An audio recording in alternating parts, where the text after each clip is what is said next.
Here's another one. Admit your mistakes. Sometimes we have to admit our mistakes to others around us that we sort of let down because of those mistakes. We have to admit to others that we're counting on us, that, it didn't work out and we made those mistakes. But here's the most important, and that is to learn to admit your mistakes to yourself. The most powerful counsel that you can possibly have is the counsel of your own conscience, the counsel of yourself. We appreciate the counsel of Mark Hughes. We appreciate the counsel of the president's team, the chairman's club. We appreciate the counsel of the leaders who are around us. We appreciate even the counsel of our family. We appreciate the counsel of our close friends. We appreciate the counsel of those we trust, whose information can be valuable to us. But here's the most important counsel to start trusting, and that is your own personal counsel. You've got some ways to figure out answers to problems that you probably haven't even tried. Admit your mistakes to yourself and sometimes just sit down with your private self and have a conversation. Here's where I blew it. Here's where I could have done better and I didn't. Here's where I let it go when I should have put it together. And just admit that to yourself and look down inside your heart, inside your soul, and then seek your own counsel and make those necessary corrections and move on. We're all going to make mistakes. We're all going to have those kinds of days when it doesn't go well. We're all going to say things at times that's out of place, untimely. We should have restrained our language when we didn't. We lost our temper when we shouldn't have. All of that's going to happen to all of us. The key is to learn from it, from the counsel of others, mostly from the counsel of yourself. And I've got a little formula that I'm going to share with you. Now, what should a child do with $1? A person's economic future starts with a child with $1. So, the earlier the better. So, what should a child do with $1? Here's the simple premise to begin with. Don't spend it all. And if a child wants to spend the whole $1, you got to say, hey, don't spend it all. Don't spend it all. They'll say, why not? It's my $1. I earned it. You say, I know you earned it, but don't spend it all. They'll still say, why not? Say, let me show you why not. So you put them in your car, take them to the other side of town, and show them where people live that spend the whole $1. Just drive them around. Kids learn best by visual. Just drive around and say, would you like to live here? Kid says, no. Would you like to live like these people live? Kid says, no. Then you can't spend the whole $1. So, kids will get the message. So, take them to the other side of town, show them around, unless you already live there, and then just show them around.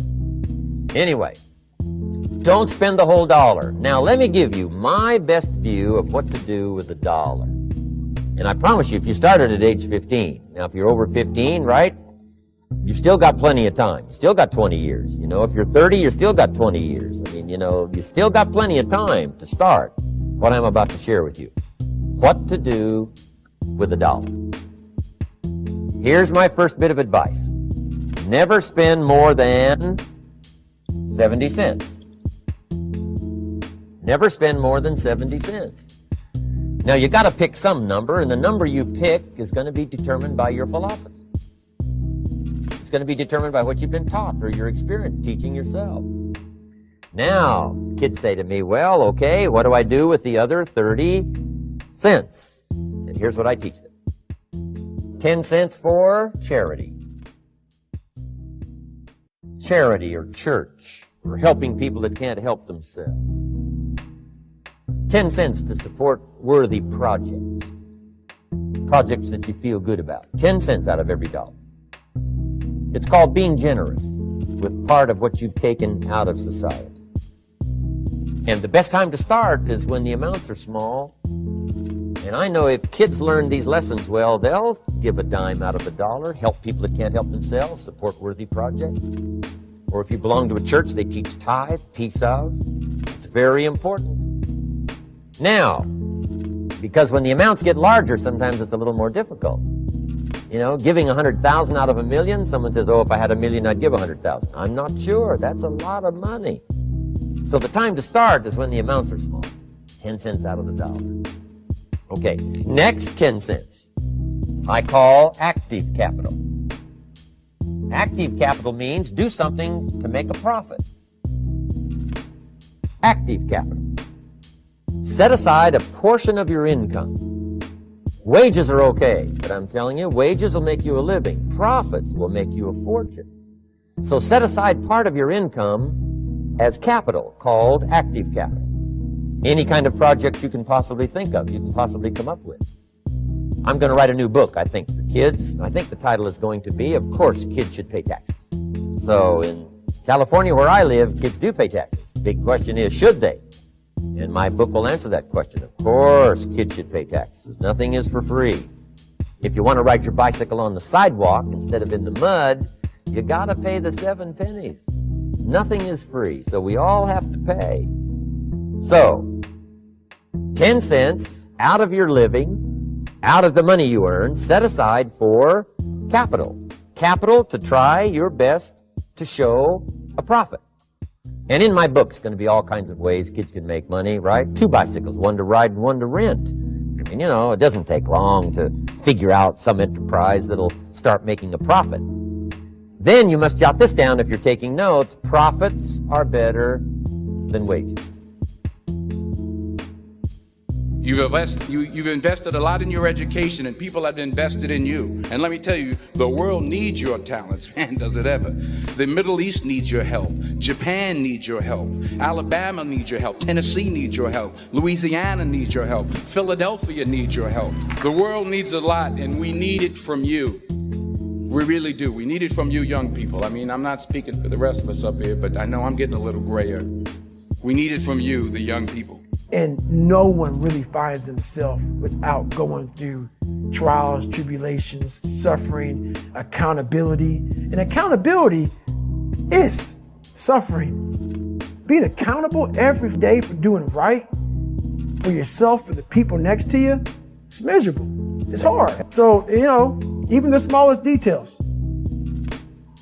Some people see the thing that they want, and some people see the thing that prevents them from getting the thing that they want. They know exactly what they want. They can see the summit. What they can't see is the mountain. Fear can hold you back from doing something that you know within yourself that you're capable of doing. When you put forth effort, you get reward. You should be constantly revising your conclusions.